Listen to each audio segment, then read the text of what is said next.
What's going on, guys? NoisiBoi here, and we're about to make some noise. In this particular video, guys, I'm going to be doing my top 5 Jedi across all platforms. That means movies, games, books, and anything in between. But before we get started, guys, remember to use the Force and reach out and smash the like button and support my channel. And if you haven't already, think about subscribing because I'd love to hear your feedback and comments in the comment section below. Alright, guys, it's time to make some noise. And sitting in at number 5, Kal-Sen Durach, the Jedi Battle Master himself. For those of you who haven't played the Knights of the Old Republic or know nothing about Star Wars The Old Republic, he was a pretty prominent kind of Jedi Master, but he was pretty much part of the old era. So Durach lived during the Old Republic era and was a Master of the Jedi Order and a legendary Jedi Knight, who later held the title of Battle Master. Now, for those of you who don't know what Battle Master is, it's a title reserved for the premier instructor of lightsaber combat among the Jedi. He was master of the legendary Satele Shan, who helped her complete her trials, helped her understand the nature of the dark side, and trained her to master the double-sided lightsaber. During his career as a battle master, he wrote an entitled text called Combat Techniques of a Jedi Battle Master. Over time, Durach was assigned to serve as a watcher over Korriban. Now, Korriban is like the Sith Empire's ancestral homeworld. And upon the return of the Sith Empire, he was ultimately killed in battle with Lord Vindican and his apprentice Darth Malgus. But his sacrifice enabled Satele to escape and warn the Republic of the Empire's return. His sacrifice earns him number 5 on my list. Now, if you haven't seen the Star Wars The Old Republic and you haven't seen the intro cinematic, I'm pretty sure I'll show it up in this video, but he was pretty much a master of all forms of lightsaber combat. As I said before, this title was only given to a select few. I think the most notable one, for those of you who don't know, Mace Windu held this title. But he was part of the Jedi Council, so that was pretty much one above Battle Master. So, some of you may or may not know, Mace Windu was probably one of the most strongest Jedi lightsaber wielders in the Republic. So he was pretty much the equivalent. And as you've seen from the clip of Star Wars: The Old Republic, he could use a double-sided lightsaber and one at the same time. So there is a whole backstory to him that I'm not going to go into, but if you are interested, go and check it out on the wiki because he is a very interesting character, which is someone I would like to see brought into like a TV show on Netflix or something like that. But yeah, this guy sits in at number 5, and I really love the look of this dude. And sitting in at number 4, Quinlan Voss, the Tracker Jedi. Now, he made a few appearances in Star Wars: The Clone Wars TV series, and he's been in a few comic books too. I really like this guy because of his rebellious nature, but he has a few unique techniques and backstory and all that kind of stuff, which I won't get into in this one. But Quinlan Voss lived during the Clone Wars, as I said before, and he was an apprentice of Master Thom.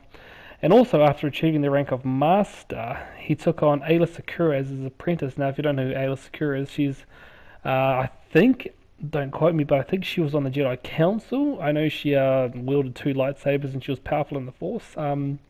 But also, Voss possessed a unique technique called psychometry, the ability to perceive others' memories when touching objects his targets had been in contact with. Now, that's a pretty cool little technique there, but due to this ability, he was the Jedi's expert tracker, and as a result, he often got missions that sent him to the criminal underworld.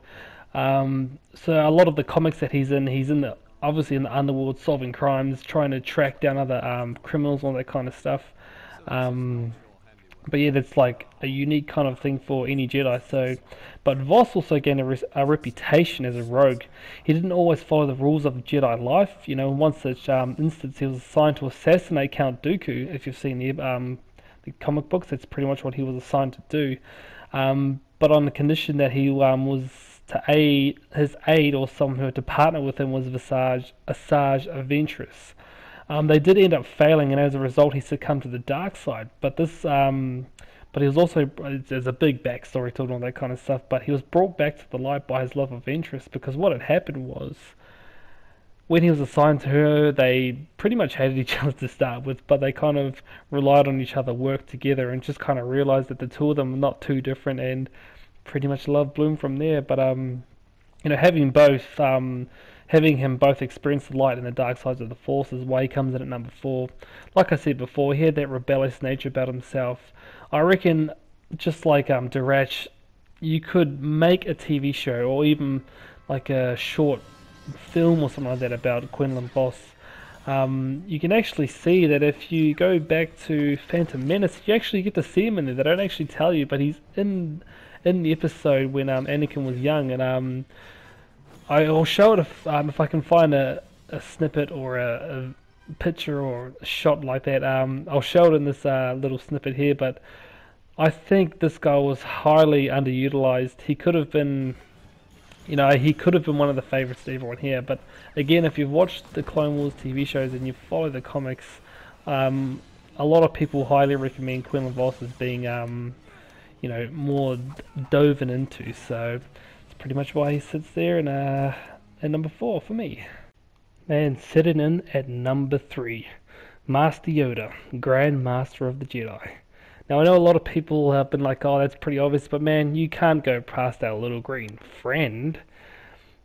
He's made appearances in countless books, comics, he's in the Clone Wars, Rebels, across a lot of movies, and I've even heard rumors of them making a standalone movie of just Master Yoda himself in his earlier years.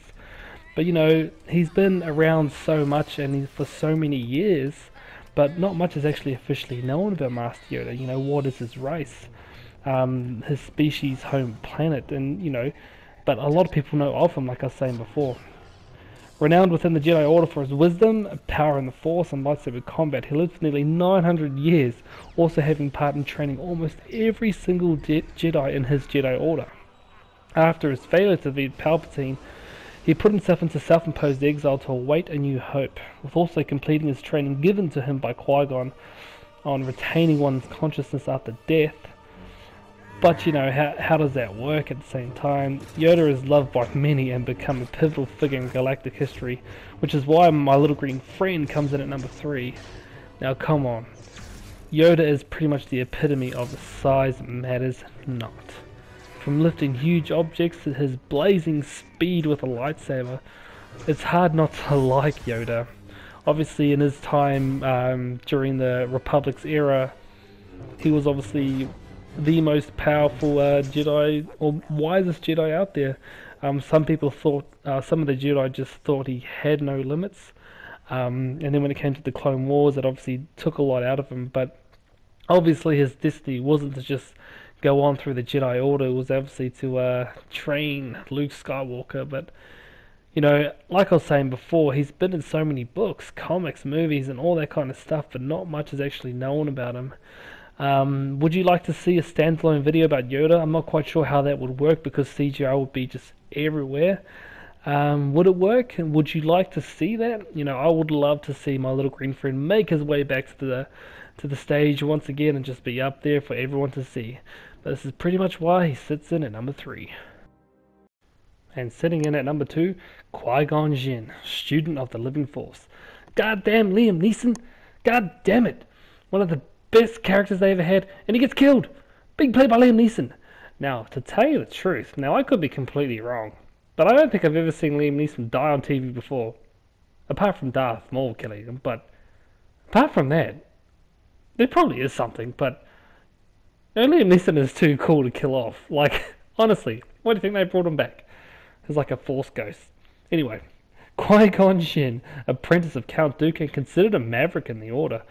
Jinn could have been on the council, but if it wasn't for his defiant nature, which is pretty much what he tries to do, he tries to live in the moment. But prior to his years of his death, Jinn began studying the secrets of eternal consciousness after death, having long been a student of the living Force. While other Jedi focused on meditation to try and understand the future, Jinn lived in the moment. He believed that one's focus on the future should not compromise the concentration of the present, and believed in trusting one's instincts. After his death, his legacy lives on through him, passing his knowledge on to people like Yoda and Obi-Wan, and living on through the Force. Now, he has obviously been in countless comics, books, movies. He's in, one movie, but I know I keep saying this over and over again, but I think hands down everyone would love to see Liam Neeson come back and do it, like a comeback and just, like even in The Last Jedi or Episode 9, for him to just make a comeback, because he is obviously still around, and they haven't really touched on stuff like that in the previous movies. But I don't know, I would just love to see Qui-Gon in like a standalone movie, just his years training Obi-Wan. Even before that, he's even got a backstory with because even before Obi-Wan, he had other apprentices before Obi-Wan. One of them, his last apprentice before Obi-Wan turned to the dark side, and I'm not quite sure, but I think Qui-Gon had to kill him, and then after that he pretty much didn't want to take on an apprentice anymore until he met Obi-Wan. So he's part of the Old Guard, which comprises of people like Mace Windu, Yoda, Obi-Wan, Count Dooku, stuff like that. But it just comes to show that even though he was a student of the Living Force, his like practices actually can play out to real life now, which is him saying that people always prepare for the future when living in the moment can be just as important, which is pretty much why he sits in at a close number 2.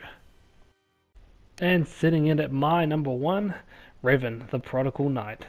Now, a lot of this will be a little bit controversial for those of you who have played Star Wars The Old Republic. A lot of people know him as Darth Revan, but he was a Jedi Knight before that, and a powerful one at that.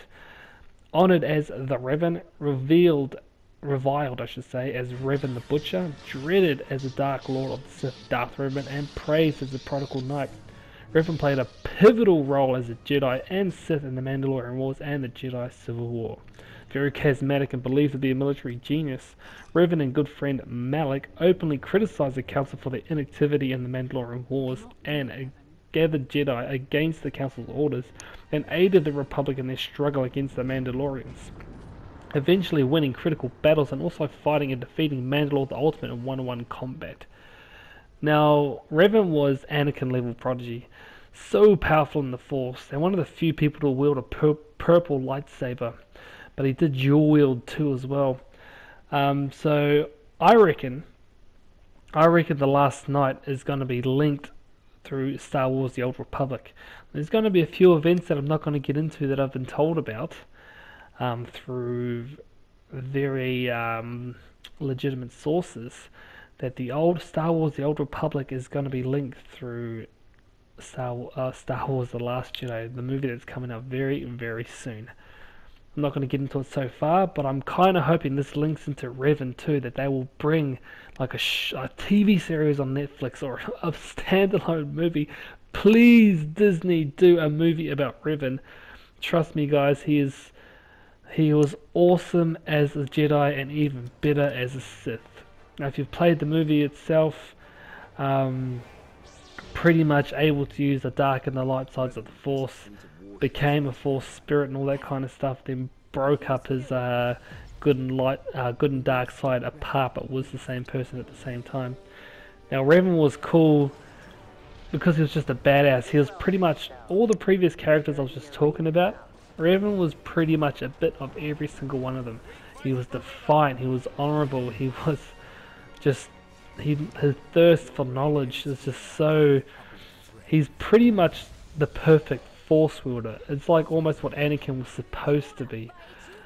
Powerful with his lightsabers, compassionate, used, unnatural techniques to best his enemies, but he wasn't just all power and force. Like I said before, he was a military genius. He led from the front, and like I was saying before, he battled Mandalore the Ultimate in one-on-one combat, and once he defeated him, he took his mask for his own. Like I was saying before, very charismatic. People just loved him and they flocked to him for some reason, because when he spoke, everyone listened, and that's the kind of person that I like to see in a Jedi. Now, the story goes on a bit, and I guess if you want to know more, you can check out the wiki or just play Star Wars The Old Republic, the game itself. But I just think that probably out of every person that I've just mentioned or previously talked about, I think Revan's story would go a long way. Now, for everyone who is a Star Wars fan and you know about Revan, I'm sure you guys are clapping your hands right now saying, good go, son, good go. That's exactly who they should be talking about. Forget the Yodas, the Obi-Wans, the Boba Fett movies. They need to make a Revan movie. I would love to see him in a TV show too. He's been in countless books, comics, all that kind of stuff. He's a very popular character among the Star Wars community, and he's my favourite right now as a Jedi. But that's why he sits in at number 1 for me, guys. And there you have it, guys. That's my top 5 favourite Jedi. Special mentions to people like Anakin and Luke Skywalker. I love those dudes. Who could have been up there along with Mace Windu and Kit Fisto and Obi-Wan. I could do in-depth videos if you guys want me to on certain Jedi or Sith. If you want me to, just let me know in the comments below. Did you agree with any of my favourites? Let me know if I missed any of your favourites as well. And probably in the next video, guys, I'll do a top 5 Sith Lords. Well, anyway, guys, I'm going to leave it there, so please remember to use the Force and smash that like button. And if you haven't already, think about subscribing, because I'd love to hear your feedback on what I'm doing right or wrong, and your comments in the comments section below. I am your host, NoisiBoi. Thanks for coming on by, and as always, guys, stay noisy.